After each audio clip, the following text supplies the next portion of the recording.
Welcome to our video journey where we explore the fascinating world of pronunciation, unraveling the mysteries behind each word and its usage. In this video, the word is acquaint. Acquaint.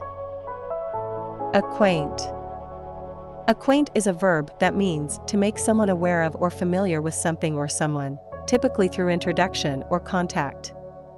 It's the act of getting to know or informing someone about something. Here are some examples. Example number 1, I'd like to acquaint you with my friend John, who shares your love for hiking.